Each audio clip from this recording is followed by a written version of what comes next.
Hello everyone.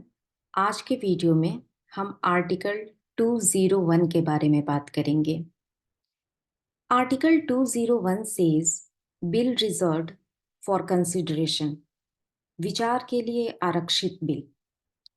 जब राज्य विधानमंडल द्वारा कोई बिल पारित होकर गवर्नर के पास जाता है और गवर्नर उस बिल को प्रेसिडेंट की स्वीकृति के लिए सुरक्षित रख लेते हैं, तो प्रेसिडेंट के पास तीन विकल्प होते हैं।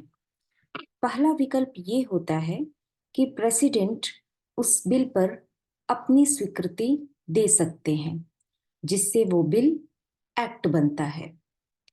दूसरा विकल्प ये होता है कि प्रेसिडेंट उस बिल पर अपनी स्वीकृति रोक सकते हैं, जिससे वो बिल वहीं समाप्त हो जाता है, एक्ट नहीं बनता है। और तीसरा विकल्प ये होता है कि प्रेसिडेंट गवर्नर को उस बिल के साथ एक मैसेज अटैच करके राज्य विधानमंडल को वापस लौटाने का निर्देश दे सकते हैं। अगर बिल को इस तरीके से वापस लौटाने का निर्देश दिया गया है, तो बिल को राज्य विधानमंडल के सदन या सदनों के द्वारा 6 महीने के भीतर पारित होना आवश्यक है। यदि बिल अपने उसी रूप में या फिर कुछ संशोधनों के साथ 6 महीने के भीतर पारित होकर प्रेसिडेंट के पास पहुंचता है, तो प्रेसिडेंट उस बिल पर अपनी स्वीकृति देने के लिए बाध्य नहीं है। वो उस बिल पर अपनी स्वीकृति दे सकते हैं और स्वीकृति नहीं भी दे सकते हैं।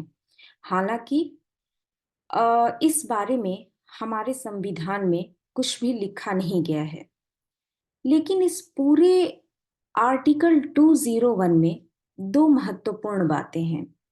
पहली बात यह है कि अगर कंसिडरेशन के लिए कोई बिल गवर्नर के द्वारा प्रेसिडेंट के पास भेजा गया है, तो वो बिल मनी बिल नहीं होना चाहिए।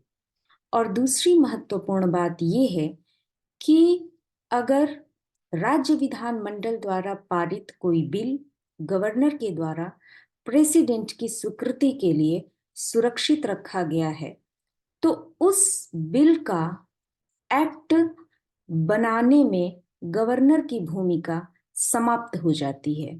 Thank you.